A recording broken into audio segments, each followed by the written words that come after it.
kayak apa ya? Ada satu madhab yang anak-anak Unisma semuanya harus tahu, teman-teman di Unisma. Menjelaskan itu tidak lebih baik. Jadi karena seakan-akan belum melakukan.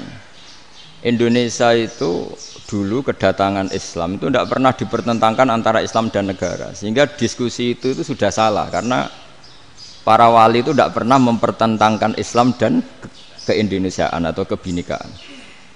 Satu, bahwa para wali itu misinya dakwah, di mana-mana dakwah itu pasti ketemu yang berbeda, mulai beda agama, beda pilihan madhab, beda tradisi, beda kultur. Jadi itu tidak perlu dipertentangkan, tapi malah itu jadi lahan dakwah. Sehingga kita ini kalau diminta diskusi hubungan negara dan agama malah bingung, memangnya kenapa? Itu seperti dulu zaman P4, saya punya kawan di Jogja, teman saya nulis tafsir Profesor Zaini, itu pernah zaman Pak Erto disuruh sosialisasi P4 di Papua. Apa hubungan Pancasila dan UUD 45? Itu orang Papua jawab, hubungannya baik-baik saja Pak. Jadi yang unik itu ketika disuruh baca Pancasila, 1 Pancasila, 2 ketuhanan yang Maha Esa. Akhirnya 6 kan? Kenapa Pancasila jadi 6? Yang unik itu ketika ditanya, ini saya melihat langsung di TV 7 itu, Indonesiaku itu. Ada anak-anak kecil ditanya, bendera ini milik siapa? Bendera merah putih itu. Jawabannya apa? Milik sekolahan Pak aja. Karena memang milik sekolah. Itu yang tanya itu kaget. Milik sekolahan Pak. Nah, tentang tema ini mohon dibaca ini langsung start ya, langsung serius karena tadi sudah kayak jurkam tadi, ini yang langsung khas ilmuwan. Ini sebagai penghormatan saya pada Unisma, ini khas keilmuan. Imam Zuhri adalah gurunya Imam Malik. Ya, saya ulang lagi ya, Imam Zuhri adalah gurunya Imam Malik. Halaman 29. Ini langsung start saya baca halaman 29. Dan ini terutama yang para punggawa-punggawa ini. Saya baca ya. Ini teks tidak ada yang saya rubah, memang persis seperti ini. Bismillahirrahmanirrahim. Yaqulu Zuhri, ini gurunya Imam Malik. Fama futiha fil islami fathun qablahu kana a'zama minhu. Innama kanal qitalu haitsul taqon nasu. Falam makanatil hudnatu wa wadu'atil harbu wa amanan nasu ba'duhum ba'da wal taqaw fatafawadu fil hadits wal munaza'ah. Falam yaklim ahadun bil islami yaqilu syai'an illa dakhula fihi. Walaqad dakhalataini kasanaten mithlu man kana fil islam qabla dzalika au aktsar. Terus ini ngomongnya harus santai, enggak boleh provokatif. Begini, kita tahu dalam perdamaian Hudaybiyah itu poin-poinnya itu semuanya merugikan Islam. Di antaranya adalah jika yang Islam masuk kafir harus dibiarkan, karena berarti masuk ke habitat asli. Karena Nabi sebelum jadi Nabi, komunitas pokok itu kafir, sehingga kalau Islam masuk kafir kembali ke habitat. Tapi kalau Islam masuk kafir, kafir masuk Islam itu harus dikembalikan karena dianggap bid'ah. Maka kalau kamu dituduh bid'ah itu tenang saja dulu, Nabi itu ya dituduh ji'ta bidinin muhdas, kamu datang dengan agama yang baru. Cuma agak diteruskan wa kullu muhdasatin bid'ah wa kullu bid'atin dalalah. Jadi orang-orang kafir dulu kalau ngomentari Nabi ya ji'ta bidinin muhdas, kamu datang dengan agama yang apa? Baru. Nabi nurut. Semua perjanjian yang merugikan Islam itu Nabi nurut. Tapi Nabi hanya minta satu hal, jangan ada perang 10 tahun. Dan orang boleh seminar, boleh diskusi tentang Islam. Ya ini dengerin betul ini. Jadi saya tidak akan provokatif, ini pakai logika. Nanti bisa dipakai disertasi doktor. Tapi saya minta orang boleh diskusi, boleh seminar tentang Islam. Akhirnya saat itu juga ada orang yang masuk Islam. Di depan tulisan itu belum kering istilahnya. Datang ke situ namanya Abu Jandal bin Suhail bin Amr. Itu datang ke Nabi, ya Rasulullah saya ini mau masuk Islam. Kata orang-orang kafir, ini pertama Muhammad, kamu komitmen enggak sama perjanjian? Kalau kamu komitmen harus kamu kembalikan. Nabi bilang, ya Aba Jandal, kamu kembali ke mereka, ke habitat mereka, yaitu menjadi kafir, di komunitas kafir maksudnya. Akhirnya nangis. Umar, Sayyidina Umar itu mendekati Abu Jandal, kemudian memberi isyarat supaya ngambil pedangnya. Jadi syaratnya wong ini baca ora wis. Maksudnya orang-orang kafir. Tapi Abu Jandal enggak mau. Singkat cerita akhirnya kembali ke komunitas kafir. Tapi yang dikatakan Imam Zuhri cara analisis. Ini enggak bisa pakai provokatif, harus pakai analisis. Innama kanal qitalu haitsul taqon nasu. Yang namanya perang itu menjadikan orang enggak berpikir jernih. Ini poin yang diambil oleh Rasulullah. Kalau dibahasakan Nabi curi kesempatan, masuk Nabi dikatakan mencuri, meskipun itu hanya bahasa ya. Enggak mungkin lah kita bahasakan seperti itu. Saya ulang lagi ya. Kenapa ada perang berkesinambungan sampai tahun ke-8 Hijriah? Mulai tahun kedua ada perang Badar sampai tahun 8 Hijriah itu perang terus. Nabi sama orang kafir perang terus. Akibatnya apa Pak Profesor? Namanya perang itu ya enggak kau bermikir. Pokoknya agar ketemu Islam perang, Islam ketemu kafir perang, enggak kau bermikir. Padahal Islam itu bisa diterima oleh akal sehat, harus lewat diskusi, lewat pengamatan, lewat pemikiran, lewat pengendapan berpikir.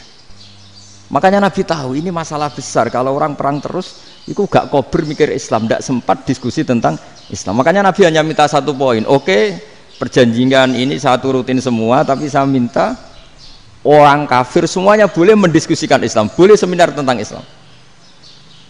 Mereka bilang iya, pada pikiran mereka kan diskusi paling piye. Ternyata betul, ada diskusi. Terus temanya gini, kira-kira bener di Muhammad Abi Abu Jahal. Terus Tuhan Muhammad sama Tuhan Abu Jahal itu keren mana? Diskusi. Tuhan Muhammad itu khaliqus samawati wal ardi, yang menciptakan langit bumi. Sebagaimana kampanyenya Muhammad. Ya mereka masih jangkar bilang Muhammad. Kalau Tuhan kita, ya berhala itu yang kita bikin, yang kadang rusak, yang kadang kudanan terus lumutan, pokoknya terus diskusi. Kita kok bener pengirannya Muhammad. Terus Muhammad Abu Jahal. Mulai dhisik Muhammad itu ora tau bodoh nih. Mulai dulu Muhammad tuh gak pernah bohong. Abu Jahal, waduh, wis bodoh nih ngongkonan. Wis ribet kan? Dan semua diskusi itu mengarah ke kebenaran Islam. Akhirnya wong kafir sing tokoh-tokoh cara Jawa yo wah semane jebule masalah ini kan. Artinya gini, kalau kita ingin Indonesia damai, sebenarnya yang untung itu Islam.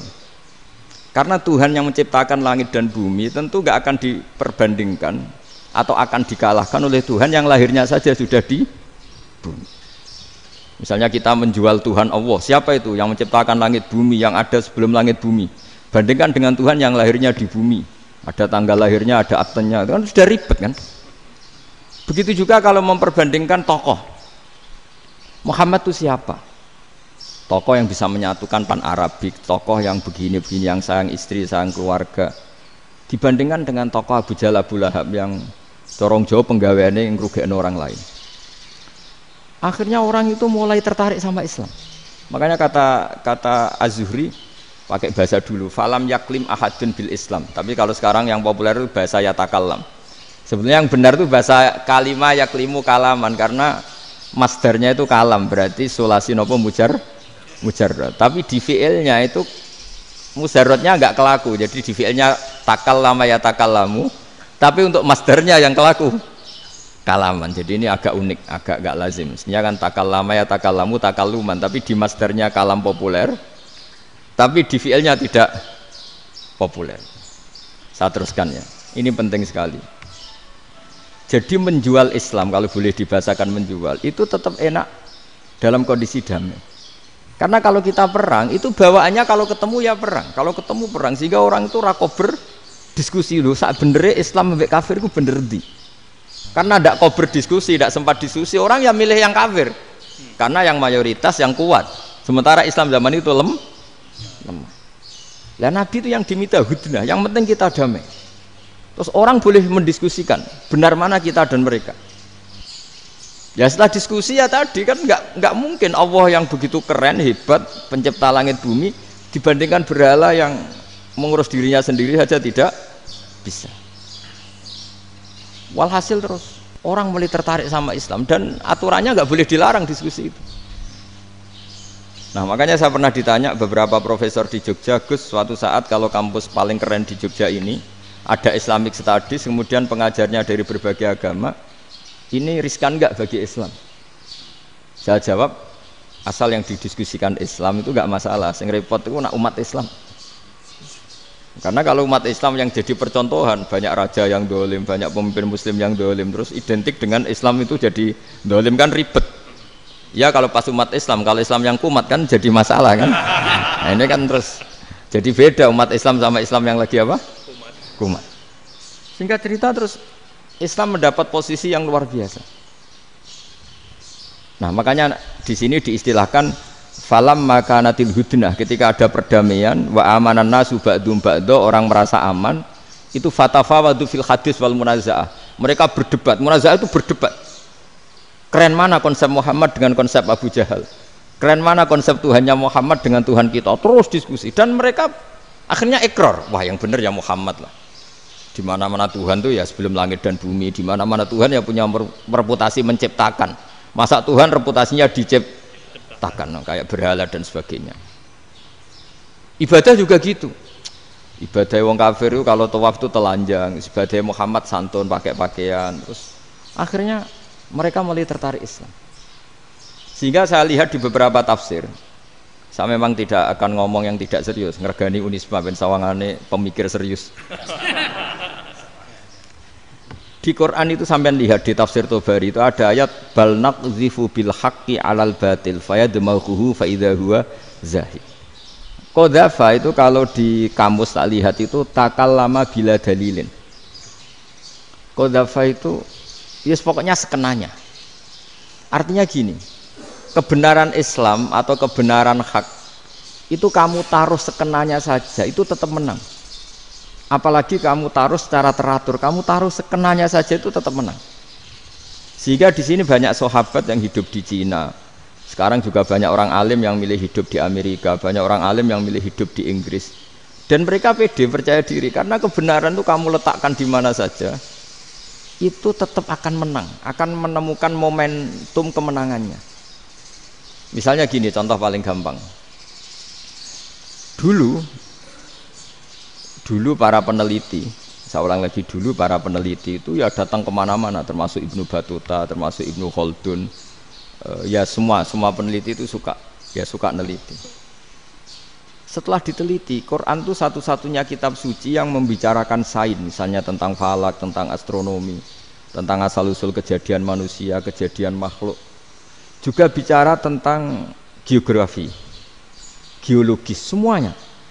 Sementara kitab lain hanya cerita tentang mawaid wal hikam wal ibar. Jadi diteliti kayak apa, pada akhirnya hak ini yang menang. Bal naqdhifu bil haqqi 'alal batil fayadmaghu fa idza huwa zahid. Saya berkali-kali cerita, ada ulama yang ahli matematika. Ketika ditanya kenapa kamu suka ngajar matematika, sampai muridnya itu ragu, ini guruku mlebu swarga ta ora, penggaweane mulang matematika. Tapi para muridnya bermimpi bahwa Imam Amudi itu disuruh ngajar para malaikat. Dan itu pede betul dia. Kata Allah, ini ulama saya yang iman kepada saya setingkat iman kamu. Jadi malaikat itu tidak mungkin Gusti kita menyaksikan langsung engkau, sementara ini di bumi nggak nyaksikan jenengan. Kenapa bisa sepede dan seyakin itu? Akhirnya Imam Amudi disuruh ngajarin matematika. Jadi Anda kalau profesor itu nanti harus sempat ngajari malaikat, itu baru benar-benar profesor. Jadi nanti di akhirat ngajari siapa? Malaikat. Jadi ada seminar yang melibatkan banyak malaikat, narasumbernya itu seorang profesor. Itu ketika kenapa engkau begitu yakin kalau Allah itu Tuhan dan Allah itu Al-Wahidus Shomad. Terus Imam Amudi mulai nulis angka gak beraturan. 2, 3, 4, 5 sampai 1 miliar, 1 triliun, semuanya enggak beraturan. Kata beliau, nisbatus naini wasalasa ila ma la nihayatalaha iku nisbatul far'i ilal asli. Mbok angka sebanyak apapun, 2 2 dibanding 1 ya far'ul wahid, 3 dibanding 1 ya far'ul wahid. Semua angka yang enggak terhingga pun dibanding 1 semuanya far'ul wahid. Semua angka sebanyak apapun itu cabang dari angka 1. Fakullu hadhil awalim far'un minal wahidis somad, yaitu Allah Subhanahu wa ta'ala. Wakil malaikat tepuk tangan, iya juga. Jadi begitu juga ada ulama itu ahli gambar. Saya dulu ngaji sama Mbah Mun Al-Husunul Hamidiyah, itu kitabnya itu banyak gambarnya. Dan gale gambar yang ngawur betul, mangga ahli gambar. Saya Apple, terus sempurna lele. Semua gambar bangunan, gambar sapi, pokoknya gambar. Ternyata dia menemukan Tuhan itu dari gambar. Gambar serapi ini atau seruwet ini sama. Gambar rapi sama ruwet itu sama kalau dalam pandangan tauhid. Dimulai minan nuqtah al-wahidah. Kowe cek gambar sing rapi sing indah, cek gambarmu elek, dimulai dari 1 titik. Dan titik ini nuqtatil wujud, yaitu Allah Subhanahu wa ta'ala. Jadi nak cara ahli tauhid gak penting gambare api, menang lomba atau ora penting. Butuhe hadis surah ini gambar baik yang rapi maupun ndak adalah min nuqtah dari 1 titik. Alam raya sebanyak ini mbok gambar mbok ora, cek mulai Mars sampai Jupiter kabeh semua bentuknya yang banyak ini semuanya min nuqtatil wujud, yaitu dari titik wujud, ini kok Allah Subhanahu wa ta'ala. Di sini hebatnya ulama-ulama, mbok dia pengajar matematika, mbok pengajar gambar, semuanya dipakai perangkat untuk tauhid. Ya, itu kan juga bagian dari Islam damai, Islam yang sangat jadi nggak perlu perang untuk orang dipaksa Islam, nggak perlu provokatif kayak tadi pidatonya rektor jenengan tadi. Jadi ciri utama ilmuwan tuh kalau ngomong datar tapi logikanya nggak terbantahkan, itu ciri khas ilmuwan. Kalau ciri khas politikus kalau ngomong itu keras, provokatif lah kira-kira gitu. Tapi isinya biasa. Nah saya berharap nanti semua profesor doktor itu datar tapi isinya ya kualitasnya bagus ini. Mentes. Jadi makanya terus kata ulama, kenapa diistilahkan balnat zifu bil haqqi? Kenapa pakai qadzafa sementara qadzafa maknane takallama bila dalil? Maksudnya bila dalil di sini itu min ghairi ikhtiyajin ila dalilin. Kebenaran itu memang enggak butuh dalil. Apa kita perlu dalilnya apa? Buktinya apa? Kalau 3 itu cabang dari 1. Wong gendeng yakin yang takut gitu pasti orang gendeng. Wong 3 cabang dari 1 kok ditanyakan buktinya apa? Itu min awalil bidah. Pertama orang pasti tahu kalau 3 itu far'ul wahid. 1 juta juga far'ul wahid. 1 miliar juga far'ul. Gambar yang sebanyak apapun ya dimulai dari 1 titik. Cek gambar benar maupun yang tidak. Akhirnya apa? Ulama dulu itu sebegitu rileks nerangkan tauhid. Lalu kenapa asma ini yang ya ini kan khas NU ya, khas pesantren. Sebenarnya saya keberatan pakai istilah khas NU, pakai khas pesantren karena NU itu anaknya pesantren, jangan dibalik pesantren anaknya NU karena sebelum ada NU itu ada pesantren. Tapi kayaknya Unisma lebih suka pakai bahasa NU dan saya ya agak orderan yang terpaksa disuruh ngomong. Ini agak apa ya, agak kacau sebetulnya ini agak kacau. Jadi NU itu sama pesantren itu tua pesantren. Jadi NU dilahirkan pesantren, bukan dibalik pesantren dilahirkan NU. Sehingga barokahnya didirikan pesantren ini, kadang nyuwun sewu sekali Mbah Hasyim itu kadang ide besar beliau itu ora dituruti wong NU. Jadi Mbah Hasyim cara kula kok dadi Mbah Hasyim ya mangkel. Mbah Hasyim itu ngarang kentong. Nggih ngaramno beduk, tapi NU nganggo kentong. Beduk. Dan uniknya Mbah Hasyim enggak tersinggung. Karena ciri khas pesantren itu membolehkan perbedaan apa? Pendapat. Itu masyhur khilafnya Mbah Hasyim sama Mbah Fakih Mas Kumambang itu sampai dikitabkan. Saling ngeritik, saling macam-macam lah. Jadi cara berpikir Mbah Hasyim ketika Nabi rembukan, ini gimana ya cara menentukan waktu sholat ya? Ya pakai kentong ya Rasulullah, dzakalin nasara itu untuk orang Nasrani. Ya pakai buk itu trompet, dzakalil Yahud itu untuk orang Yahudi. Terus, ada yang usul lagi pakai api ya Rasulullah, dzakalil Majusi itu orang Majusi. Setelah itu ada orang datang lari-lari cerita mimpi azan tadi. Ya itu terus dipakai sarana pemanggilan sholat ya adzan itu. Sehingga Mbah Hasyim menolak kentong. Karena mantas sababi qaumin fahuwa minni. Beliau keras sekali sampai bilang haram. Beliau judulnya ya haram. Al-Jasus Antakhrimin Nakus. Setelah naskah itu sampai ke Mbah Fakih Mas Kumambang di Gresik situ, di daerah Dukun situ. Dulu nggak ada WA ya, jadi sampainya ya lama. Makanya saya sampai sekarang nggak punya WA, karena ya saya ulama kan, kalau WA-an terus ya jadi ulama. Nggak jadi ulama, main WA-an terus itu. Nah itu termasuk rektor nggak kober mikir itu mesti kebanyakan WA. Karena kan otaknya didikte oleh sesuatu yang masuk. Sesuatu yang dilihat itu kan pasti mendikte kita. Beda kalau yang nggak WA-an kan mikir apa kita yang menentukan. Kalau WA-an kan kita ditentukan. Mau mikir anaknya butuh apa, gara-gara WA informasi Jakarta mikir Jakarta. Padahal secara kewajiban ngapain kamu orang Malang mikir Jakarta? Gara-gara WA mikir Jakarta belum selesai ada berita di Sulawesi, mikir Sulawesi. Habis itu mikir NTT. Makanya semua orang sekarang merasa tokoh nasional gara-gara informasi yang masuk itu nasional. Jadi Mas Yo RT yang mikir gimana Gus Indonesia kok. Ada RT loh. Sampai lupa kalau dia itu RT. Jadi semua orang sekarang merasa tokoh nasional. Dan itu gara-gara apa coba? Akhirnya semua orang juga punya ide tentang nasional. Harusnya negara itu gini-gini. Jebule wonge sing duwe ikon itu sapa? RT. Ribet kan? Saya teruskan, setelah naskah itu sampai ke Kiai Fakih Mas Kumambang, beliau itu marah besar. Ini harus dilawan, dan saya bukan karena benci Mbah Hasyim. Beliau teman saya ketika ngaji Kiai Mahfud di Mekah. Jadi Mbah Fakih dan Kiai Hasyim itu teman ketika ngaji di Mekah. Terus cara ngelawan tuh lucu. Lucu. Gak ilmiah, tapi gak ilmiah wong alim tetap ilmiah. Di mana-mana serupa itu tidak sama. Ya kalau mungkin zaman Nabi di Madinah itu, zaman itu kentong itu identik dengan milik Nasrani. Di Indonesia beda. Pos kampling ya kentong, kebakaran ya kentong, wae sarapan orang di LP ya pakai kentong. Jadi tidak ada jaminan kalau kentongan itu identik dengan Nasrani. Lalu haramnya di mana? Yang di mana-mana tasabuh itu identik. Ini tidak identik.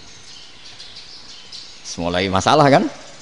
Mulai masalah. Jadi beliau gaya judul Hazruus.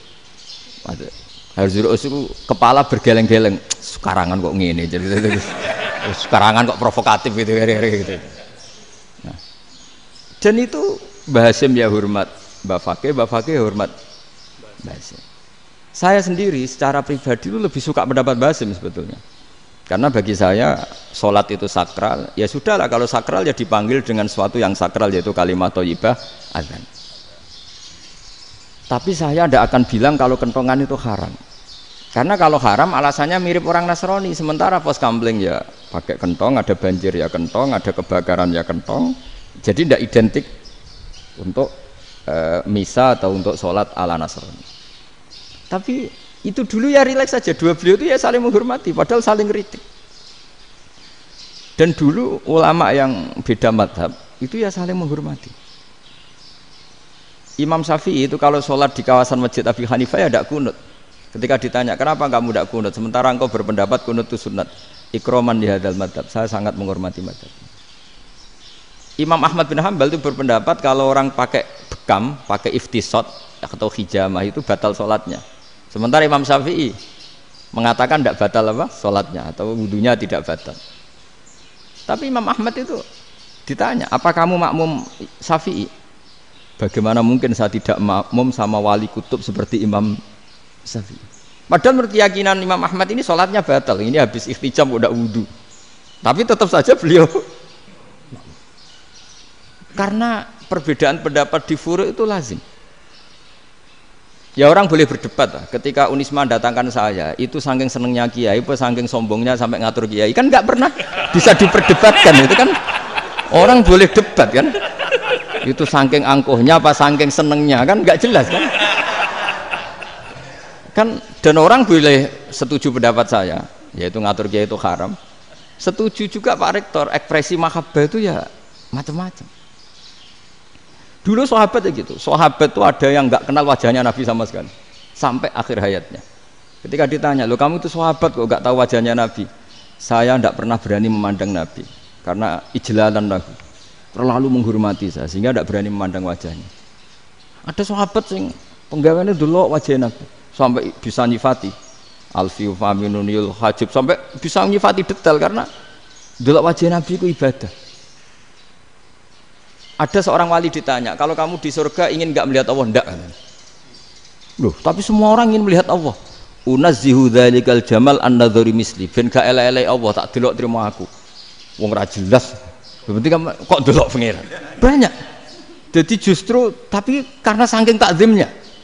Ndak lah, mosok sak aku kok. Makanya saya berkali-kali cerita. Menurut kesepakatan ulama, soft awal itu paling baik. Tapi banyak juga wali yang kalau sholat itu di belakang. Koyok paling bener yang kok ngarep gitu. Lu bayangkan misalnya kamu semangat di soft awal di Masjid Haram, jebule sholatnya salah. Itu dari malaikat gayane kok ngarep, jebule ra roh. Iku di sini-sini wong. Jebule bodoh gitu.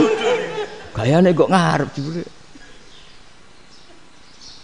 Coba orang kalau sowan Mbah Mun yang berani di depan itu kan ya ketuanya atau jubirnya kan.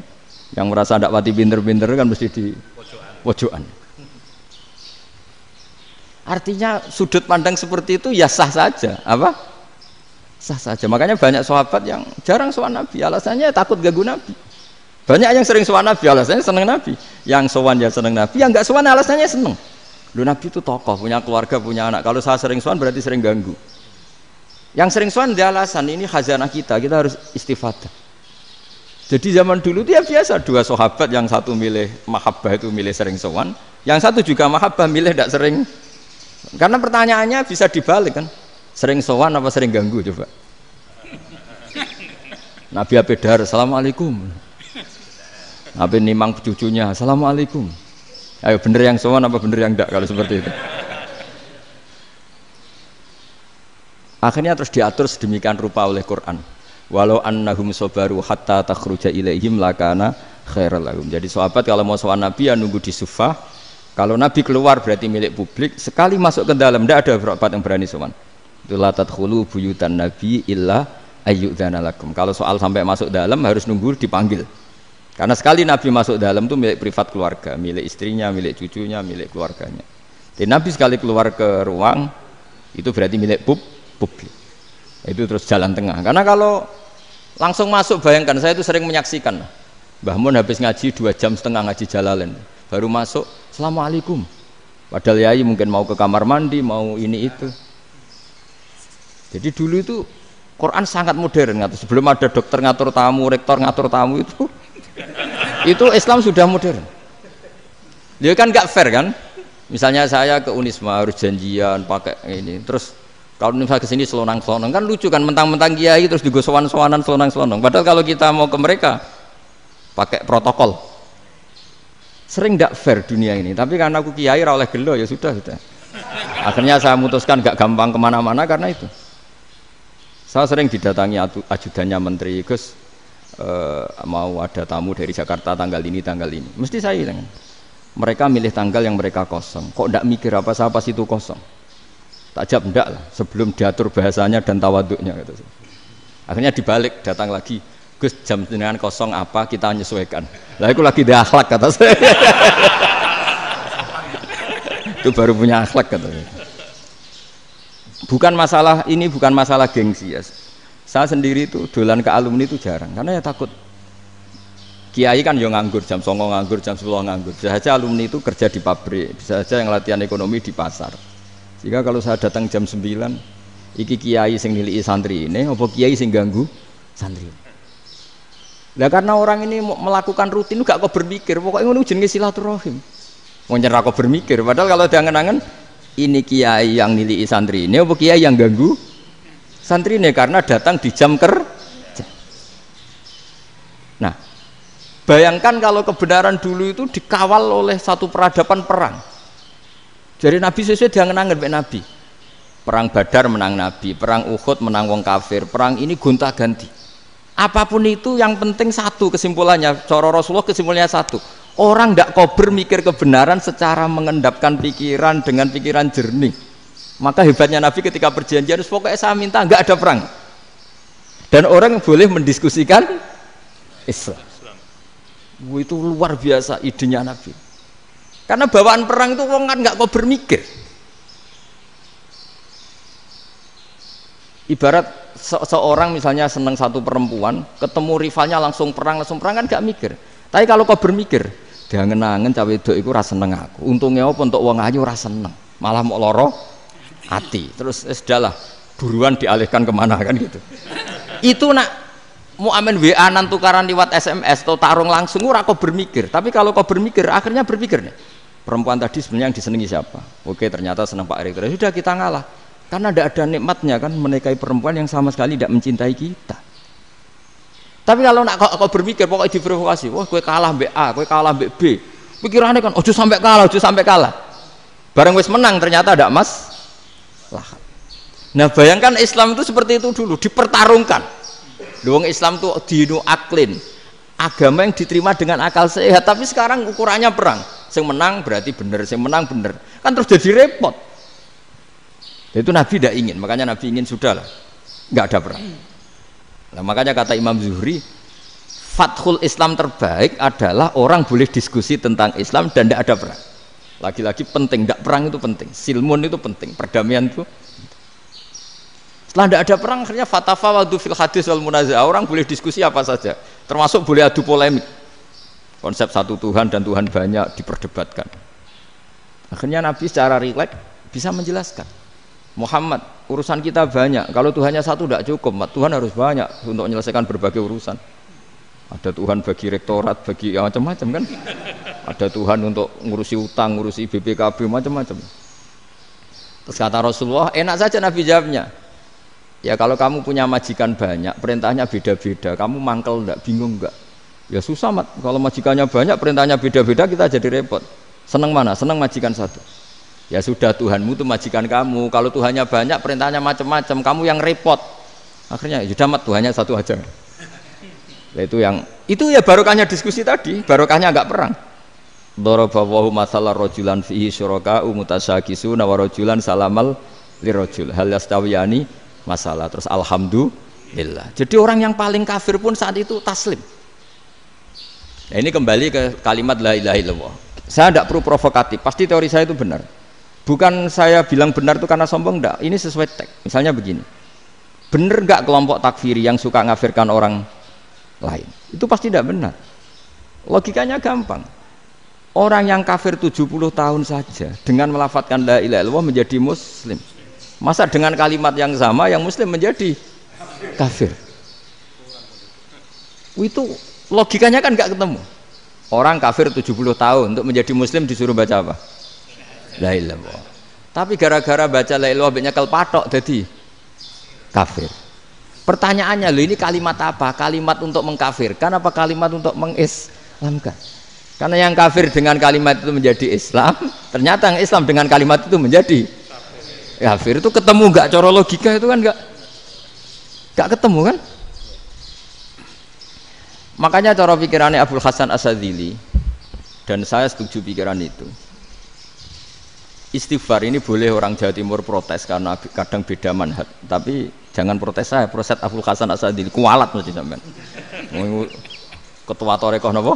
Sadziliyah. Cara madzhab Sadzili, dan Anda boleh berbeda madzhab, mencari khasnya wong kampus itu wani beda. Beda kapasitas lah, pokoknya butuhnya beda. Dan ketok pinter, ketok kritis tuh. Cara madzhab Abul Hasan Asyadzili itu gini Pak Rektor. Jadi istighfar itu baik. Tapi ba'da kamali tauhid, setelah tauhidnya itu benar. Alasan beliau masuk akal. Ketika ada ayat fa'alam annahu la ilaha illallah wastaghfir li dzambik. Bihadil kalimah. Jadi orang boleh istighfar setelah tauhidnya benar. Alasannya Abul Hasan Asyadzili begini. Qul lil ladzina kafaru iyantahu yughfar lahum ma qad salaf. Katakan kepada mereka yang kafir, sekali mereka tidak kafir, maka otomatis dosanya masa lalu diampuni. Pertanyaannya, yang bisa menghentikan kekafiran itu kalimat apa? La ilaha illallah. Dengan hanya melafadzkan la ilaha illallah Muhammadur Rasulullah, langsung yughfar lahum ma qad salaf, langsung dosanya diampuni. Berarti yang menjadi pengampun dosa lah, penyebab pengampunan itu apa? La ilaha illallah. Itu bahkan orang kafir belum istighfar. Di ayat itu kan Allah enggak mensyaratkan setelah la ilaha illallah istighfar baru diampuni, enggak. Asal la ilaha illallah langsung yufar lahum makot salah. Saya ulang lagi ya, jelas ya. Jadi kulil ladzina kafaru iyantahu yufar lahum makot. Nah sekarang iyantahu, mereka berhenti dari kafirnya. Syaratnya pakai apa? La ilaha illallah Muhammadur, itu langsung yufar lahum makot. Artinya apa? Ghufranullah itu bisa didapat hanya dengan mujarrodut tauhid, yaitu hanya dengan melafadzkan kalimah thayyibah. Dan sahnya istighfar juga berdasar kalimah thayyibah itu. Misalnya gini, orang kafir sebelum Islam melafadzkan astaghfirullah, astaghfirullah, astaghfirullah, kira-kira diterima enggak? Enggak kan? Karena syaratnya istighfar ba'dat tauhid. Nah makanya dalam mazhab Sadzili istighfar itu setelah la ilaha illallah. Karena cara pandang ya seperti itu. Jadi fa'lam annahu la ilaha illallah wastaghfir li dzambi. Jadi dengan kebenaran tauhid saja ini sudah cukup kita insya Allah layak diampuni. Karena innallaha la yaghfiru ayyusyraka bihi wa yaghfiru ma duna dzalika liman yasha. Jadi orang yang tauhidnya benar itu bisa diampuni Allah asal tauhidnya benar. Itu Allah ngendikan liman yasha wa yaghfiru ma duna dzalika liman yasha. Dawe Imam Suyuti walam yakun liman yastaghfir. Jadi orang yang bertauhid secara benar meskipun gak sempat istighfar itu tetap potensi diampuni. Karena bawaan tauhid itu sudah menjadi layak diampuni. Kayak orang kafir sekali ngelafatkan kalimat tauhid mbok gak istighfar langsung diampuni.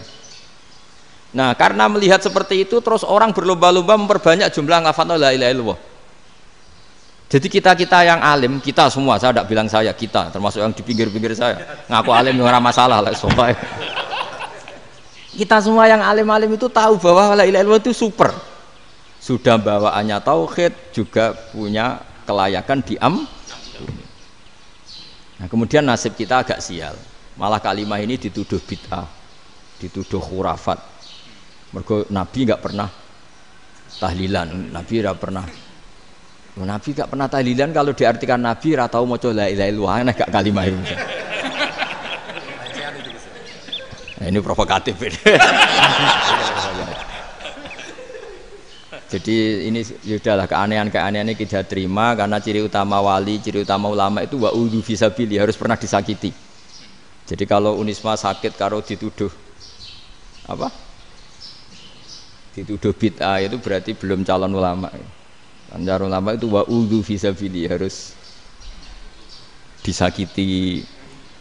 Jadi kalau kamu disalahpahami itu ya harus santai. Iya, termasuk provokatif tadi. Termasuk diatur tadi itu. Jadi kalau cara berpikir kan, karena mereka itu memang kalau kita turutin itu memenya itu terlalu, kadang menghujat kita itu enak ya jadi GNU, ada orang mati datang, kiainya dapat makan, dapat rokok, terus pulang gitu. Jadi apa, terus kita kayak tersangka terus. Kita kan kayak tersangka terus, tertuduh terus itu. Terus yang orang NU ya memenya juga nggak kalah ekstrimnya. Boleh ya ajaran orang nggak boleh ngasih-ngasih kiai gitu. Berarti boleh dong ajaran kikir. Jadi memang kadang apa ya, cangkem elek lah bahasa kasarnya itu. Itu memang kadang lebih mengenakan kalau kita datang ke acara mayat kan dapat makan, dapat minum. Kalau yang sohibul bed rokok ya dapat rokok. Kalau kiainya dapat wajib, kadang 20.000, kadang 50.000. Terus memenya itu kok setega itu ya, ada orang meninggal kok malah kita makan-makan. Seakan-akan kan kultur ini biadab kan gitu. Tapi yang orang NU kebalikan balas. Oh ternyata nggak boleh ya mayat disodakoi. Ternyata nggak boleh ya orang dermawan. Berarti Islam membolehkan medit ya gitu. Model ini kan. Tak angen-angen itu luwih mandi timbang takbir ya kan. Karena ini kan memicu emosi kan. Memicu apa? Emosi. Nah, tapi saya kalau disuruh bela mana itu tidak ada yang saya bela. Ya seorang sudah lah, kalau mau nganggur saja sudah itu. Ya tapi itu memang apa ya? Itu khazanah Islam. Ada yang kritik, ada yang enggak. Ya itu memang khazanah. Ya biasa aja kalau saya biasa aja. Karena dulu ulama itu sudut pandangnya itu ya seperti itu. Ada yang ulama suka ibadah itu sholat, ada yang milih apa tidur. Sampai Imam Ghazali bilang suatu saat ibadah terbaik di zaman akhir itu tidur kan. Sholat saja kalah sama tidur kan. Tapi itu loh ya, Yang wajib tetap loh, terus kamu nggak sholat wajib. Begini beliau mencontohkan itu. Ada orang sholat tahajud terus obsesinya itu ingin hajatnya terkabulkan.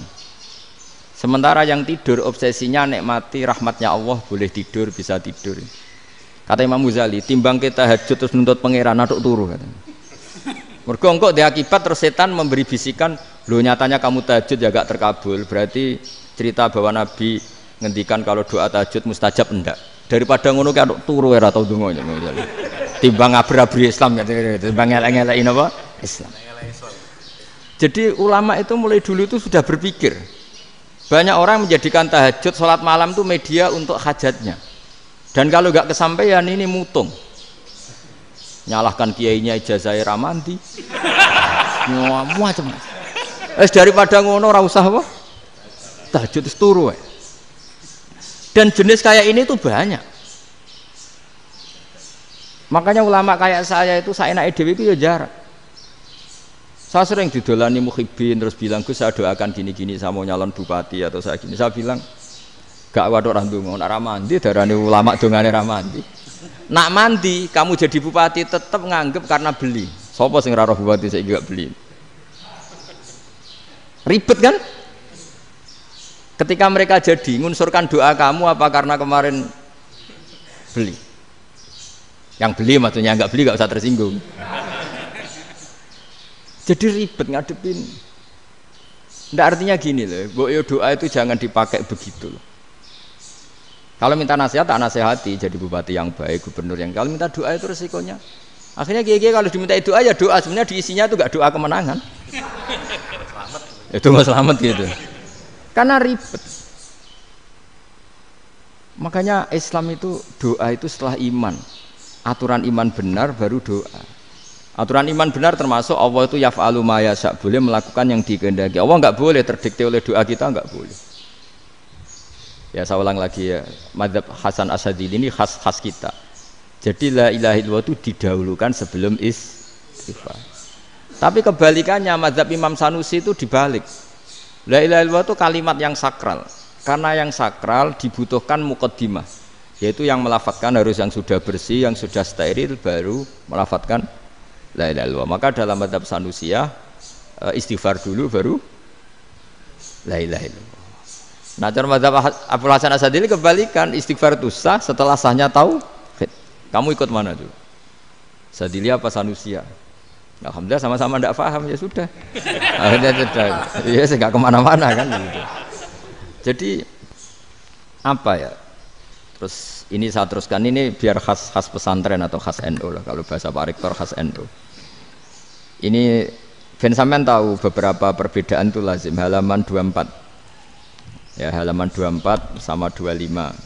Tak baca, ini masih orisinil. An Sufyan bin Uyainah, ini juga gurunya Imam Syafi'i.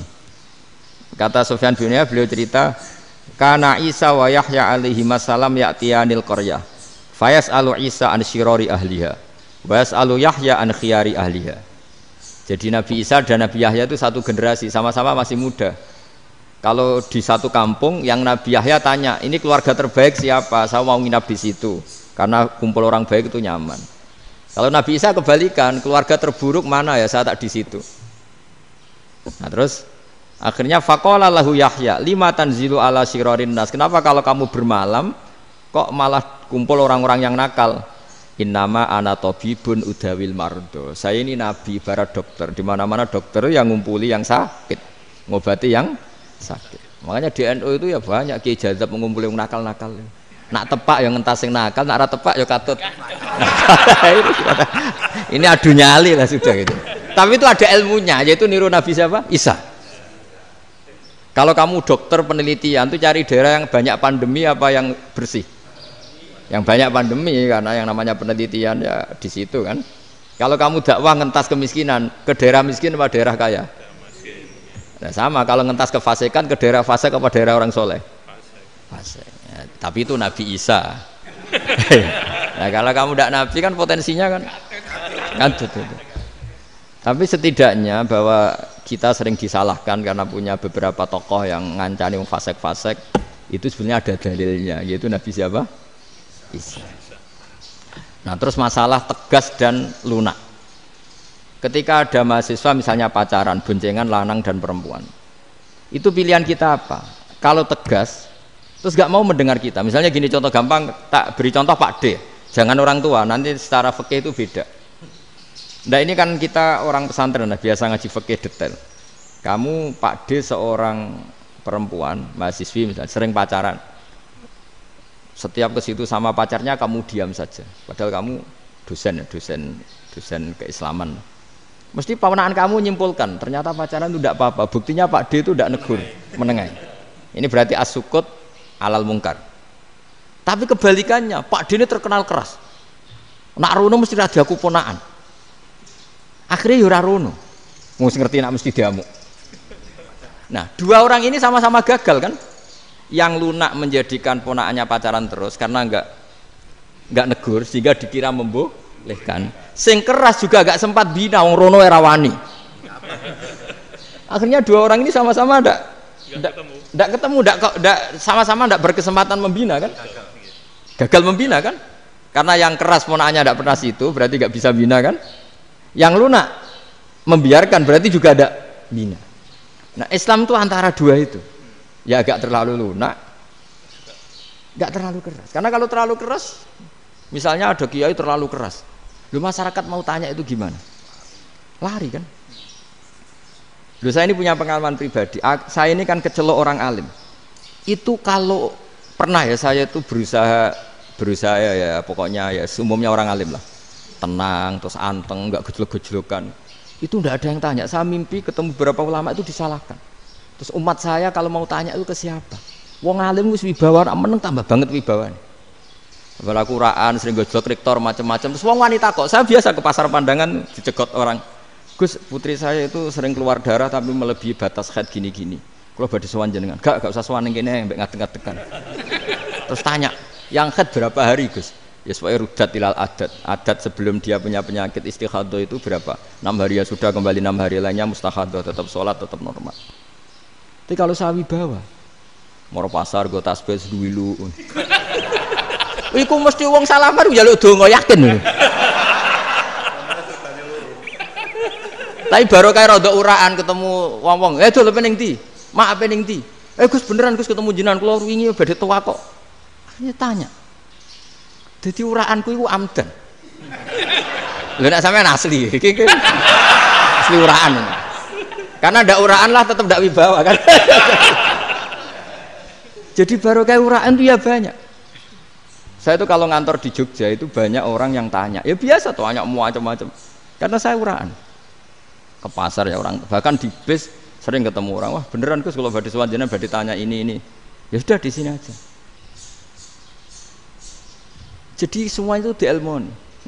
Nabi itu punya sisi yang dua-duanya jalan. Memang beliau luar biasa, dipilih Allah yang luar biasa. Nabi ketika wibawa itu banyak sahabat yang bahkan mengenali wajahnya aja tidak bisa. Ka'anna ala ru'usihim at-tayr. Bayangannya seakan-akan di kepalanya itu ada burung yang takut terbang, saking antengnya. Tapi Nabi sekali mengeluarkan job, sekali santai, itu sahabat tanya itu sampai yang nggak pantas ditanyakan. Nabi saya tadi kumpul istri saya, tapi tidak enzal, itu wajib mandi ndak. Aro'aita law anna ahadana ya'ti imro'atahu walam yunzil. Itu ya ditanyakan. Nabi pun kumpul mboten saged enzal sepundi. Guys betul lagi. Terus ya ada yang tanya macam-macam. Ya saking ada sahabat dipanggil Nabi tambah lari, dipanggil lagi tambah lari. Pas jenengan nyeluk, oh pas kula kumpul bojo kula. Lah kula kuwatir jenengan orang suci, saya belum mandi, makanya saya lari. Nabi ngendikan innamal mukmin thahir, ya nak masalah ketemu kiai ra apa-apa ijek junub. Sementing kok nak salat ya adus sik. Tapi Nabi sekali pakai mazahirul jalal, tapi pakai wibawanya, itu orang enggak berani ngomong. Tapi sekali Nabi rileks, itu orang bisa tanya apa saja, termasuk halal yang enggak pantas. Loh, ada sahabat itu tanya lucu, tanya Maimunah. Maimunah itu ya cantik tapi sudah agak tua lah. Maimunah, ya umal mukminin, hukumnya ngambung bojo pas Ramadan piye? Wah gak roh aku, gak tahu diambungkan Nabi pas Ramadan. Tanya Saudah, wah malah orang-orang diambung. Kalau Saudah itu kan wis tuwa itu. Lucunya istrinya dia jawab, tanya Aisyah yang mungkin Nabi, iya yang mungkin tanya Aisyah. Itu yang usul ya istrinya Nabi Maimunah. Selalu Aisyah. Tanya Mbak Aisyah. Ya Amirul ya Ummul Mukminin gini-gini. Wah, Aisyah yang cantik masih perawan kan. Qabbalani Rasulullah bahwa Nabi biasa ngambung-ngambung pas Ramadan dan beliau tetap puasa. Akhirnya fakih ngarang kan wa takbil fi Ramadan wa tublah la tubtilu shauma ngambung ora. Iku ya udah biasa di sini. Ya nasib bojone ayu. Ndak ini artinya seasik itu gitu. Jadi garwane Nabi sing ngrasa rodok tuwa. Wah, aku ora tau. Tak Aisyah. Serilek itu dulu itu. Maksudnya orang-orang Islam pertentangan itu. Maksudnya ini ya balik semua ini bedanya orang pesantren sama orang kampus. Kalau orang kampus mau cerita agama itu rahmatan lil alamin, tapi nyontokno rileke ora iso. Agama itu rilek, tapi nyontokno rileke ora iso. Mergo ya rapati ngaji. Contohnya ora iso, dadi mau gawe kaidah kok Islam itu rahmatan. Jadi Nabi itu lah, Allah juga gitu. Allah itu kalau sudah memperlihatkan madzahirul jalal itu mbok malaikat Jibril rawani ketika Allah dengan madzahirul jalal. Tapi kalau Allah dengan madzahirul jamal, madzahirul apa? Jamal. Iku ya gojol-gojol kan sampai makhluke gojol. Ya buli-bulian cara sakniki. Ya sampean delok ning hadis syafaat itu, akhiru man dakhalal jannah atau akhiru man kharaja minan nar itu di beberapa judul. Ada seorang rojul yang ahli neraka ya, dintas mbek pangeran terus ditudono swarga. Gusti swarga ngiler tok wong wayu roh wis ngiler tok ngerjaluk Gusti mosok roh tok ora oleh mlebu jarimu asal mlebu metu kon neraka ora jaluk-jaluk meneh sumpah lho ya gak jaluk apa-apa meneh mboten Gusti sekali saya keluar dari neraka ndak akan minta apa-apa lagi wis wallahi wis wallahi la as'alu ghairaha mesti ghaira khoslah ghaira tilkal khoslah ya niku selain keluar dari neraka saya ndak akan minta lagi didono swarga wong do kelon seruwibet kan sing bojone elek kan dendam dadi ning swarga iki. Swarga wis macam-macam. Gusti mosok roh tok ora oleh mlebu. Jarene janji ra njaluk meneh. Akhire ya wis didelokno neraka. Jadi pangeran jawabe gampang didelokno neraka. Roh neraka begitu menyakitkan, begitu ngeri. Sudah Gusti saya ndak minta surga, sementing enggak masuk neraka. Rabbana srif anna adzab jahannam. Setelah lama itu diadepno swarga njuk mlebu swarga. Terus diadepno neraka. Akhirnya ya sudah saiki mlebu swarga gak apa-apa. Iku jawabe lucu. Atas taziu jenengan ngenyek kula. Wong karuan ra ahli swarga kok mlebu swarga. Terus akhirnya mlebu swarga. Kan mlebu swarga tamanna, sangen-angen sing mbok jaluk apa? Orang angen-angen yang indah-indah, laka wa asratu amsal. Ya iku tak turuti wa asratu amsalih lan lipatan ke-10. Jawabe wong lanang ya lucu. Atas taziu bi wa anta rabbul alamin. Jenengan pangeran kok ngenyekan. Maksudnya wis karuan aku ora pantes. Terus dari pangeran la astazi ubika walakinni alama asya'u qadir. Aku gak ngenyek kowe, pancen aku pangeran. Nuruti kowe iku iso. Jadi Allah sendiri ketika dengan madzahirul jamal itu malaikat ya ono sing wani bantah. Masyhur itu kan malaikat sing bantah pangeran ataj alufiya mayufsidu fiya wasfikut. Karena Allah dengan madzahirul jamal. Sing paling masyhur Nabi Musa. Nabi Musa itu ketika Nabi Mi'raj. Nabi Mi'raj itu beliau kira-kira di langit keempat lah yang masyhur atau kelima. Ngelangkai. Nabi Musa menangis, ya Rabbi ini apa-apaan? Orang sing ja'a ba'di kemudian melangkai makom saya ini apa-apaan? Jadi Nabi Muhammad kan apapun hebatnya kan junior. Kok melangkai makom saya ini apa-apaan? Enggak fair. Sampai Nabi Muhammad itu tanya gini sama Jibril. Reaksi Allah gimana ketika melihat Musa seperti itu? Jawab malaikat Jibril lucu. Ya roh khiddatahu, Allah sapal gayane Musa biar jadi lucu ya dibiarin aja sama Allah. Tapi yang jenenge Nabi Musa itu kekasihnya Allah tetap berkah bagi kita, betul. Ketika setelah Mi'raj diwajibkan sholat 50 gentenan Nabi Musa kelihatan nabinya. Sebenarnya Nabi Musa itu sebetulnya loh, gak nguntungkan kita sebetulnya, tapi yang nguntungkan sebenarnya ndak niat nguntungkan kita, tapi nguntungkan. Nabi Ibrahim kan di langit ke-6 keren lah. Konti jong ketemu Allah ngeten-ngeten kan salat 50. Karena Nabi Ibrahim terkenal Nabi baik ada bantah. Bareng Nabi Musa. Kenapa diceluk pangeran? Kula kan salat ping 50. Inna ummataka la tutiku dalik. Wah, gak kuat umatmu. Serai-rai gak umatmu ora ngarah kuat 50 rakaat. Tapi sebenarnya Nabi Musa itu niatnya bukan membela kita. Fa inna ummati la umatku sing gagah-gagah ra iso meneh umat. Berarti sebetulnya ya itu masih pakai gengsinya sebetulnya. Wes ngono-ngono lah sementing kita untung. Sebetulnya dia itu enggak terima wong umat saya aja yang lebih kuat. Enggak kuat apalagi umatmu. Lah terus sebutin irji ila rabbika fas'alhu takhfif. Itu berarti Allah dengan madzahirul jamal. Sudahlah, datang ke Allah minta keringanan. Allah itu baik. Minta. Mbak Allah diringana mau 5 tok, jadi cek 45. Balik Nabi Musa, piro 45, cek ra kuat umat. Wong umatku ra kuat, jadi sebenarnya dia bilang umatku ra kuat. Lho cara Nabi Muhammad model wong Malang, yo beda umatku mbek umatmu. Ribet kan? Beda. Lho Nabi Muhammad kan enggak seperti itu kan? Enggak punya akhlak Malang kan, akhlak. Maksudnya akhlaknya mujur itu loh, akhlak yang baik gitu. Ya, akhlak yang mujur bukan yang Malang gitu. Jadi Nabi ya manut. Tinggal 40 kan, dikurangi lagi 35 sampai 9 kali kan. Masyhur itu. Ya kan kalau dikurangi 55 kan berarti turun naik kan 9 kali. Itu setelah 5 itu Nabi Musa aja usul, masih ragu. Iku cara Nabi munggah nentek. Ini entek ya. Terus iya doa tuntas betul. Bisa bebas. Terus munggah ado-ado lha opo? Ngapain itu? Akhirnya Nabi Muhammad sudah sampun ya kalimah Allah, saya ini malu sama Allah Musa. Sudah 9 kali dan diturutin terus. Jadi Allah kalau dengan madzahirul jamal itu Nabi Musa biasa nego sama Allah. Tapi ketika Allah dengan madzahirul jalal itu Nabi Musa enggak berani. Yaitu di hadis syafa'ah. Hadis syafa'ah ketika manusia datang ke Nabi Adam, ya tuna Adam. Ya Adam anta abul basar ngene isfa'li ana inda rabbik. Kamu saya minta mensafaati kita. Nabi Musa, Nabi Adam inna rabbi qad ghadibal yawma ghadaban lam yaghdab qablahu mislah wa la yaghdab ba'dahu mislah. Ini Allah sedang murka besar dan tidak akan murka seperti ini lagi. Sudah saya tidak berani, nafsi. Nabi Ibrahim enggak, termasuk Nabi Musa ketika itu ya enggak berani. Karena Allah dengan madzahirul jalal. Itu Nabi Musa enggak berani. Sudah saya sendiri itu pernah salah. Yaitu saya membunuh seseorang yang enggak disuruh oleh Allah membunuh itu. Yang pas jotosi orang Kipti. Akhirnya datang ke Nabi Muhammad. Pas ke Nabi Muhammad, Allah dengan madzahirul jamal. Dengan madzahirul jamal sampai Kanjeng Nabi ngendikan analah saya akan memintakan syafaat kalian. Terus fa ahmadu rabbi bima hamida allamaniha rabbi. Saya muji Allah dengan pujian-pujian yang orang lain tidak tahu, hanya saya yang diajari, kata Rasulullah.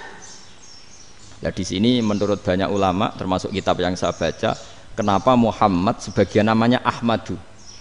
Itu dari af'al tafdil fa Muhammadun Ahmadu min ghairihi. Muhammad Rasulullah itu kalau muji Allah di atas cara mujinya nabi yang lain. Jadi Ahmadu bukan dari fi'il mudhari' lil mutakallim tapi dari af'al apa? Tafdil. Fa Muhammadun Ahmadu min ghairihi.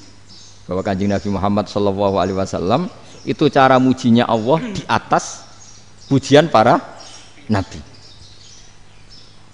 Makanya di sini Sayyid Ali Zainal Abidin kalau muji hamdal hamidin wa fauqa hamdil hamidin. Jadi pujian saya ini di atas rata-rata cara mereka apa? Memuji. Yaitu sirinya apa? Nabi itu tahu bahwa akhirat itu tidak bisa batasi Allah. Kamu tidak bisa nyemprit Allah. Allah, ini akhirat loh. Amal sudah tidak manfaat. Ingat itu. Tidak bisa seperti itu. Allah itu nggak bisa tunduk sama konstitusi yang bernama akhirat. Artinya Allah meskipun di akhirat tetap duwe hak yaf'alu ma yasa atau yaf'alu ma yurid. Nggak bisa kamu terus wah ini akhirat amal ra iso dikirim wong mati, amal ra iso dikirim. Yo pangeran kok mbok atur. Kalau kita yang mengirimkan tidak bisa, tapi kalau Allah tetap bisa. Makanya ada kiai mengatakan kodok qadar ora iso dirubah, itu kamu. Makanya ada seorang kiai ditanya, kodok qadar ora iso dirubah sekali dicatat selesai. Jari kiai tadi, tapi nak Allah iso. Dalile apa ya yamhuwa ma yasha wa yusbit. Nak Allah ya iso, sing ra iso kan kita. Nah, Nabi itu tahu betul meskipun akhirat itu Allah masih bisa dinego saking baiknya. Akhirnya Nabi sujud, masyhur itu terus, ya Muhammad irfa' ra'sak wasal tu tok wasatu safa semat sirahmu angkat kowe apa tak turuti. Semenjak itu Nabi minta apa? Syafaat. Artinya apa? Ketika Nabi lain berpikir bahwa akhirat ini membatasi amal karena sudah Nabi tahu betul kalau Allah tetap Allah yang enggak terbatas kekuasaannya, enggak terbatas rahmatnya juga saat di akhir. Makanya disebut fa Muhammadun Ahmadu min wirihi. Makanya wa mubasyiran bi rasuli ya'ti mim ba'di ismuhu Ahmad. Jadi makanya terus banyak GNU sing wis macam-macam lah. Sing ana sing potongane wedi terus hati-hati. Niku berarti makome Madhahirul Jalal. Ana sing amen guyon nek makome Madhahirul Jamal. Ana sing ra jelas ngene iki, sing ra jelas. Nak guyu buanter kok nak nangis yo buanter. Jebule urusan utang lah ini sudah yang udah. Jadi makanya yang rileks saja. Sebenarnya agama ini santai, rileks karena agama ini harus bifarohin wasururin. Enggak boleh agama ini dibawa dengan kekerasan, dengan antisosial. Karena agama ini harus kul bi fadlillah bi rahmati fa bidzalika falyafrahu. Harus senang, harus rileks. Makanya saya jadi kiai itu senang takutnya gini. Sekali saya tidak senang jadi presiden buruk. Ternyata jadi wong alim ra enak. Itu contohnya. Sampean merengut terus uripe susah. Nanti orang tidak berani jadi orang alim. Makanya saya buktikan bahwa saya lebih bahagia dibanding rektor. Nanti orang ingin jadi rektor semua, gak ingin jadi orang alim. Saya pernah ketemu sekian rektor di Jogja tanya, Gus, kenapa jenengan bela-belain pesantren sampai segitu? Kan keren kampus NU, sekarang ada Unisma, ada NU Jogja, ada NU Jepara gini. Terus tak bilangin gini, sampai rektornya itu istighfar akhirnya. Saya bilangin gini, ini sekaligus tak kasih tahu ini rektor Unisma ini. Tak bilangin gini, andai kan tidak ada kiai kayak saya itu Islam bisa tutup. Kok bisa Gus? Misalnya ada perempuan haid faqal adat. Itu kalau untuk tahu hukumnya haid daftar dulu ke Unisma. Daftar dulu kan? Setelah daftar nunggu pelajaran haid. Baru tahu haid setelah 3 tahun dari masalahnya gitu. Tapi baru kayak kiai ketemu saya di jalan, Gus anak kula nu haid ngeten-ngeten mboten normal hukumnya piye? Oh hukumnya ngene dibalekno ning adat. Ora usah registrasi, ora usah daftar.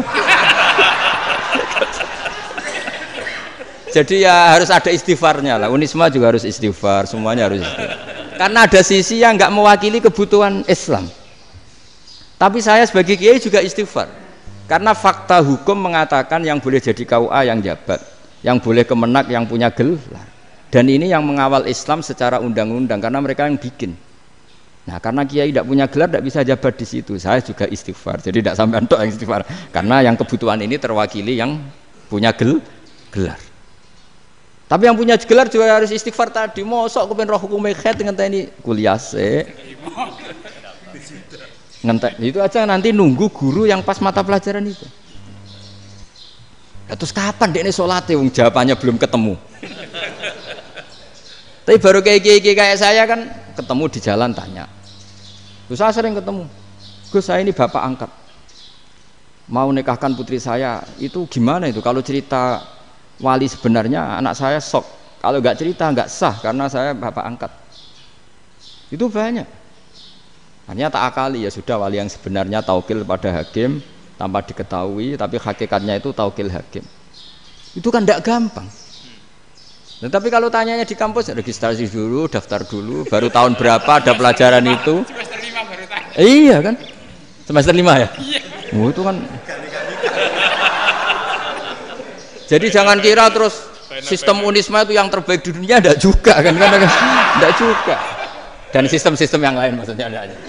Tapi sistem kiai lho, Mbah Mun juga sering pesen saya, kowe kudu seneng pegawai negeri. Piye-piye sing jaga agama pegawai negeri.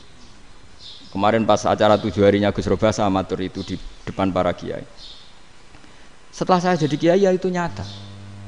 Islam di Papua, di NTT yang bawa siapa? Dokter negeri, ya kan? KUA negeri. Barokahnya mereka negeri dijamin negara kan? Barokahnya Muslim berkebutuhan Islam. Akhirnya bikin musola di situ, bikin masjid. Bahkan di Korea Utara itu ya ada masjid bawaan duta besar. Karena banyak duta besar Muslim berkebutuhan masjid. Yang bisa gini itu yang negeri apa yang swasta? Negeri lah. Di sini kiai tidak mewakili semua kebutuhan apa? Islam. Tapi kampus juga enggak, kampus Islam sekalipun tidak memenuhi semua kebutuhan Islam tadi.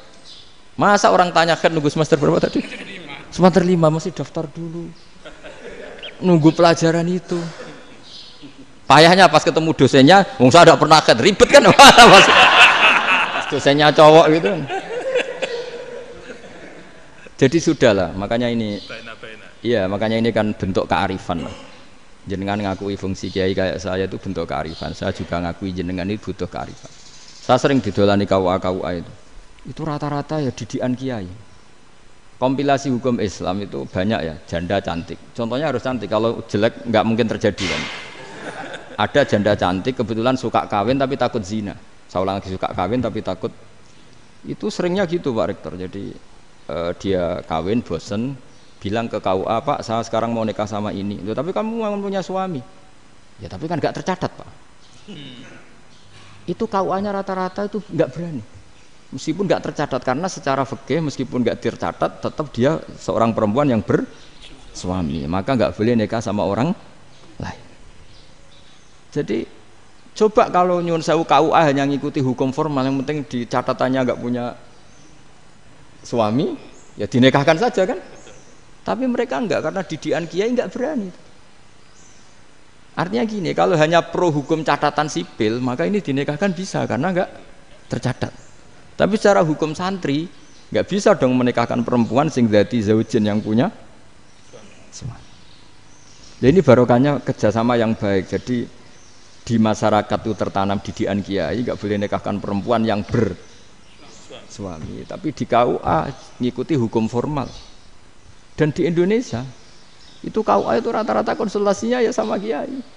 Sehingga ya nggak berani akhirnya, meskipun aku wedi mlebu rokok mbak, gak iso. Dan itu banyak. Seorang lagi ya, makanya ini kan pesantren itu nggak boleh mati. Orang kiai-kiai kayak saya nggak jelas-jelas itu harus lebih jelas lagi. Karena ini yang on time, yang online, yang siapa saja bisa tanya. Saya itu SMS saya itu nggak punya HP WA. HP jadul itu SMS-nya tiap hari tak berapa, orang yang tanya dari Kalimantan, dari Aceh. Gus di kampung saya ada masjid 2 itu yang Samana, ada yang dari orang perkotaan. Gus di perumahan baru ada masjid, yang Jumatan baru orang 12, sah enggak? Ya langsung saya jawab, sah. Dalilnya ini. Ya sudah. Nah, tapi kata Imam Syafi'i gini harus orang 40, itu madzhab Syafi'i, dalam madzhab yang lain gini-gini. Itu kalau tanya rektor itu kan ribet. Masuk ajudan dulu, asisten dulu, panjang.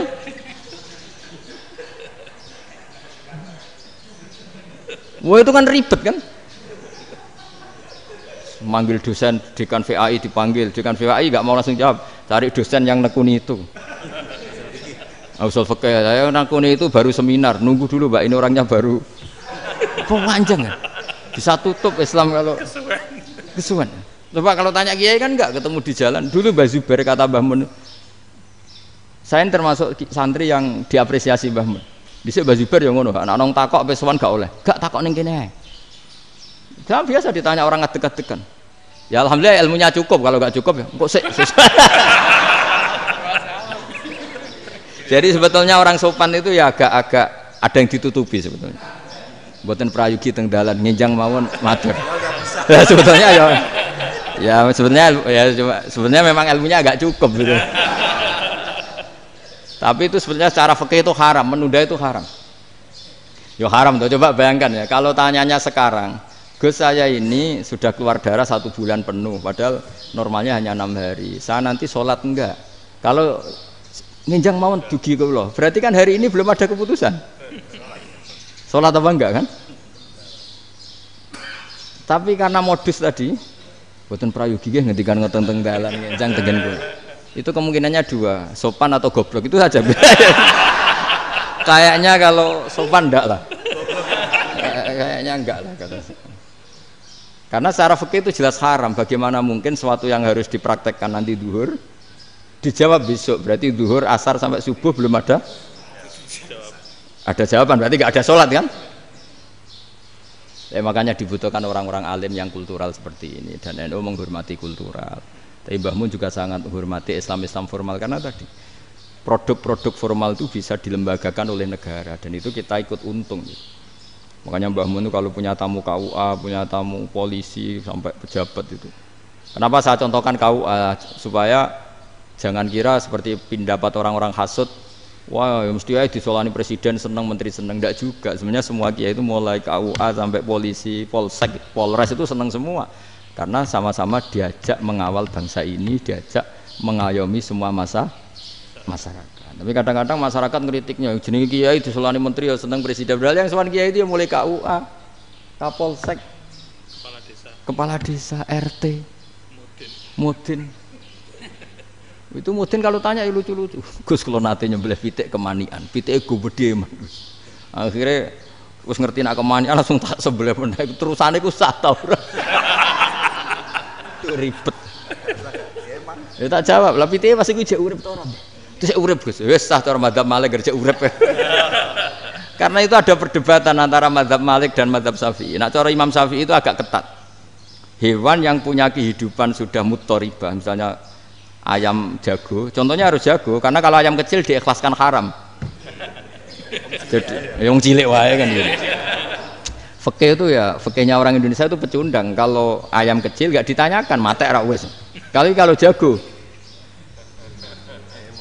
jago ditabrak truk kejet.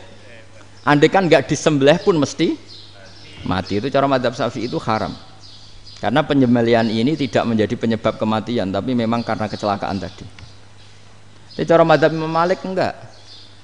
Andai kan nggak disembelih, matinya kan 2 menit lagi atau 1 menit lagi. Andai kan nggak disembelih. Berarti mati sekarang itu bawaan peso apa bawaan kecelakaan? Ya sudah halal gitu caranya. Nah akhirnya ya saya bilang ya sudahlah kita semuanya Malik. Jadi cara debat, cara Imam Syafi'i enggak, cara berpikir itu sudah tidak kehidupan yang normal.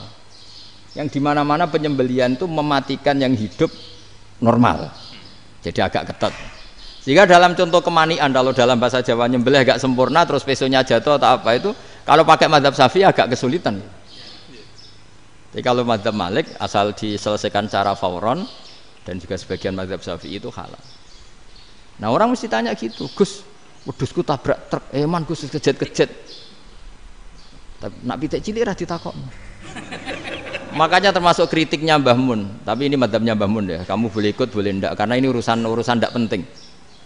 Dewe wong-wong lucu, nak ditakoki yuyu muni haram mergo amfibi. Yuyu ngerti ya, Man? Yuyu nggih. Tapi nak ditakoki kepiting muni halal. Mergo nak yuyu haram gak eman, nak kepiting eman. Padahal alasannya coba, kenapa yuyu haram? Karena amfibi kan, bisa di air. Pertanyaannya, kepiting seperti itu ndak?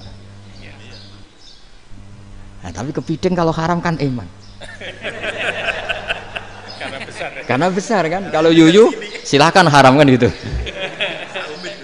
Artinya apa? Fikih kita ya agak-agak pecundang gitu, agak-agak pertimbangan. Iya, ini lucu kan? Kualitatif. Coba alasannya yuyu haram karena apa? Amfibi kan? Hidup 2 alam. Pertanyaannya kepiting seperti itu enggak? Iya, kenapa kalau orang tanya, yuyu haram apa halal? Rata-rata jawab haram. Tapi kalau kepiting mulai khilaf. Loh mestinya kan sama kan? Lah itu karena unsur imannya. Iya tadi. Saya juga sering melihat tonggo-tonggo itu. Ayam cuwilik sakmene ketabrak truk, enggak ada yang tanya. Tapi saya pernah jalan-jalan di Narukan sini. Ono jago ketabrak, sing duwe langsung marani kula pas saya naik motor. Gus ini halal apa haram? Nak langsung kula sebelah halal apa haram? Wis kanggo kowe halal ya halal. Karena saya tahu tak jawab haram mesti kecewa itu. Aduh. Akhirnya kiai ini beratnya kan. Ya akhirnya ya saya setelah itu Fatihah Imam Syafi'i ngapunten nih umat kula nu rahasia mangke madhabe jenengan tuh ndak siap. Iya kan akhirnya pakai madhabnya Imam Malik tadi. Ya tak Fatihah Imam Syafi'i ini mboten niat nglawan jenengan. Tapi ngobati tiang eman. Mergo pitike besar itu. Jadi ini kan ceritanya itu makanya yang rileks saja lah bahwa Islam ini yang rileks, yang menyenangkan karena ya agama ini harus menyenangkan. Raditu billahi robba. Raditu itu senang banget, ridho itu puas. Enggak boleh beragama pertuntungan terus emosinan. Ya marem atau raditu itu marem jadi yang nyaman. Ya saya kira demikian. Assalamualaikum warahmatullahi wabarakatuh. Pelajari lho Pak. Ya, betul. Pun. Alhamdulillah. Satu aja yang di sini benar. Oh, satu aja. Nggih. Syarat. Nggih, damel syarat. Jadi mungkin ada satu pertanyaan aja. Satu saja. Bukan keluhan. Ini mumpung Gus Bak pada Madhohirul Jamal nih. Iya, Madhohirul Jamal. Sebentar lagi sudah jalan. Sebentar lagi sudah Madhohirul Jalal. Jadi gak kena ditakoni. Monggo setunggal mawon. Ya, Pak. Niki ambil. Nggih. Ampun dawa-dawa terus Gus. Ya agak-agak ya. Assalamualaikum warahmatullahi wabarakatuh. Saya Fadil, alumni Unisma yang kuliahnya paling lama. Masih di jalanan. Gus, pertama saya muhibin jenengan ngikuti 3 tahun terakhir sepertinya ketika Mbah Hasyim Asy'ari hadir di tahun 1900-an sampai mendirikan itu kok suasananya sama seperti Gus Baha hadir di tengah-tengah situasi genting Indonesia ini. Saya kira yang memunculkan nama Gus Baha di banyak media online yang saya amati itu malah awalnya dari kelompok bukan kita gitu. Dan itu kami melihat bahwa apakah nanti 1926 dan 2026 satu abad NU, saya kok termasuk orang yang punya apa ya semacam harapan gitu Gus Baha bisa, ya mungkin kalau beliau Mbah Hasyim Rois Akbar, sekarang Rois Am, nanti ada istilah baru lah tengah-tengah antara Rois Am dan Rois Akbar. Karena setiap satu abad harus ada mujadid dan kami berharap enggak, kamu aja tak angkat. Itu yang pertama, artinya mohon maaf Gus. Yang kedua soal saya termasuk orang yang cukup iskal dengan peristiwa Nabi, kalau banyak disebutkan itu kisah Nabi Khidir yang dari 3 cerita itu hanya satu cerita yang saya masih agak bingung soal di situ anak kecil itu pakai kalimat, kalau di Al-Quran itu pakai kota lah, jadi pakai anak kecil itu dibunuh seperti itu. Jadi ada istilah yang apakah memang saat itu ada syariat yang membolehkan atau memang ada sesuatu yang secara dari Allah Subhanahu wa taala memang itu dibolehkan untuk Nabi Khidir. Jadi di antara semua cerita itu saya yang agak iskal yang itu. Kalau yang kisah soal membocorkan itu mungkin masih bisa masuk ya, tetapi apakah sudah ada ilmu psikologi yang sangat tinggi sehingga kalau ada anak-anak yang idiot itu atau apapun istilahnya yang sekarang itu boleh dilakukan tindakan begitu itu. Nah ini saya lebih provokatif dari Pak Rektor biasanya. Artinya mohon maaf karena pemahaman saya ada 2 pendekatan ilmu yang masuk, satu seperti Nabi Musa, yang satunya seperti Nabi Khidir. Mudah-mudahan ada sedikit penjelasan. Siap Gus, terima kasih. Dan yang terakhir mudah-mudahan karena Indonesia situasi terakhir saya kira kita ketahui lagi pandemi seperti ini Gus, jadi saya juga ingin pendapat Gus Baha, apakah ini situasi pandemi corona itu Allah sedang Madhohirul Jamal atau Madhohirul Jalal? Terima kasih. Assalamualaikum warahmatullahi wabarakatuh. Assalamualaikum warahmatullahi wabarakatuh. Monggo langsung mawon Gus. Ini provokatif ini kayak. Loh di situ aja kamu tanya kok terus mirip. Siapa Fadil ya? Fadil. Dari peternakan ya? Peternakan. Tapi mau ngomong tafsir itu. Mulai kacau peternakan ngomong tafsir ini mulai kan. Ndak, ini ada yang hafal Quran ngaco, paling enggak setengah hafal. Ndak yang dari Unisma. Ndak begini, ayat itu kan ditutup wa ma fa'altuhu an amri, ya saya maknani wa ma fa'altu lan orang nglakoni ingsun hu ing kabeh sing kasebut an amri mergo kepinginanku ingsun. Jadi saya melakukan itu semua bukan karep saya sendiri. Jadi Khadir sendiri itu kamu untung tidak nekuni tafsir. Kalau nekuni tafsir yang kamu soal bukan Nabi Khidir, karena Nabi Khidir itu hanya satu orang. Yang kamu soal harusnya Israel. Wah itu tidak rektor, tidak kiai besar, tidak siapa saja dihabisin itu. Kenapa Israel tidak kamu tegur? Gimana hukumnya qatlul mukmin? Kenapa Israel tidak kamu masukkan ayat wa may yaqtul mu'minam muta'ammidan fajazauhu jahannamu khalidan fiha. Ingat ya Israel. Iya kan? Nah, Israel melakukan pembunuhan itu, kadang yang dipateni nyuwun sewu orang soleh betul. Tapi wae kabundut ya. Itu Israel juga tidak atas pilihannya, tapi karena perintah.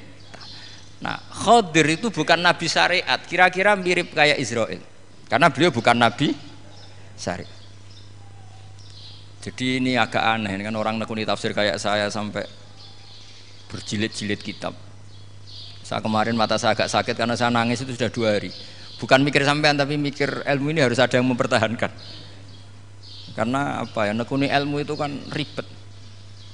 Kalau yang nekuni ilmu terus dosen terus rektor itu ya agak ada fasilitasnya. Kalau nekuni ilmu kiai itu nak roh keramat kan taqabbala wa minna minkum taqabbal ya karim. Iya, tapi saya alhamdulillah keramat, jadi ya tetap hidup itu terus. Saya ulang lagi ya. Harusnya Mas Fadil itu kalau nekuni itu yang disoal tuh Nabi Khidir. Nabi siapa? Apa malaikat siapa? Israel. Karena itu korbannya lebih banyak. Pertanyaannya, Israel kena enggak oleh aturan ayat wa may yaqtul mu'minam muta'ammidan fajazaahu? Kan enggak. Karena semua itu wa ma fa'altuhu an amri. Saya lakukan ini. Mungkin ngaji kamu enggak khatam sih, mau delok fakotalah itu. Itu Nabi Khidir pasti tersinggung, enggak baca belakangnya itu. Ya karena jurusan peternakan itu. Atau salah gurunya yang ngajar. Ya. Daripada nyalakan satu orang mendingan 2 ya. Jadi kalau ngaji itu khatam, sehingga ngerti ayat itu kan ditutup wa ma fa'altuhu an amri. Nah, menurut Ibnu Hajar Al-Asqalani yang nyarai Bukhari, dan ketika itu cerita tafsir ayat itu, wa hadza dalilun ala anna Musa afdhali minal Khadir. Justru ayat-ayat itu menunjukkan Musa itu lebih utama ketimbang Nabi Khidir, karena Nabi Khidir monoton melakukan apa saja yang diperintahkan Allah, sementara Musa tetap dengan gugatan syariatnya. Beliau gak terima ada orang main membunuh. Aqtal tanafsan zakiyatan bi ghairi nafs laqad ji'ta syai'an nukra. Nah, sur'atu Musa ila nahyil munkar itu menunjukkan beliau Nabi ulil azmi. Jadi Nabi Musa langsung sikap, wah ini tidak benar kamu, padahal sudah ada perjanjian, kamu tidak boleh bantah. Tapi Nabi Musa lebih ngeboti syariat, lebih memihak syariat, nahi mungkar itu wajib. Justru itu menunjukkan derajatnya Nabi Musa fauqal Khadir. Makanya Nabi Musa tetap gugat, nggak bisa dong, ini nafsan zakiyatan kok kamu bunuh. Maka itu jadi ilmu. Nabi Khidir pada akhirnya nyuwun sewu ya tidak bisa jawab. Makanya beliau menutup wa ma fa'altuhu an amri. Sebenarnya saya sendiri itu ya tidak punya alasan. Jadi kalau Israel kamu tanya, ini gimana ini wong melarat mulai cilik, meh sugih mbok pateni. Mbok yo baro ben sempat sugih itu. Ini kuliah paling lama urung sempat urip penak. Nah itu kan mbok yo mateni wong kira-kira lah nek wis sempat mapan sempat. Lho andai kan Israel pakai aturan syariat kan mateni orang kan jadi kira-kira lah. Jadi itu tidak ada hubungannya tadi dengan ilmu yang kamu katakan urusan psikologi, anak itu tetap semuanya haram dibunuh, nggak boleh. Ya jadi tetap, makanya ini pentingnya ngaji khatam itu tadi. Jadi pada akhirnya Nabi Khidir itu ada punya alasan, hanya ngendikan wa ma fa'altuhu an amri. Pada akhirnya yang paling pokok yaitu semua ini saya lakukan, saya sendiri itu tidak tahu karena perintah.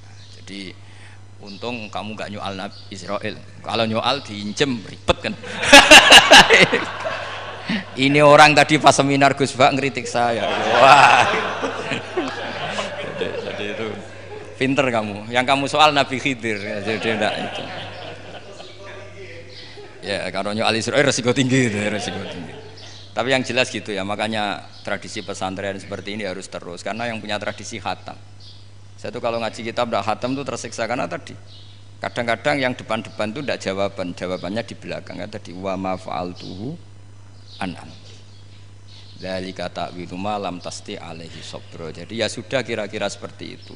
Wajar kamu tidak sabar, wajar kamu tidak itu memang saya sendiri sebenarnya juga paham gitu. Jadi ya, cara basa Jawa niku wajar saya kira paham. Jadi aku dhewe ku ya ora paham. Wong aku ya mau nglakoni gitu. Jadi sebetulnya sama-sama ada itu kan. Ini jenis wa ma fa'altuhu an amri. Dah ya. Ya.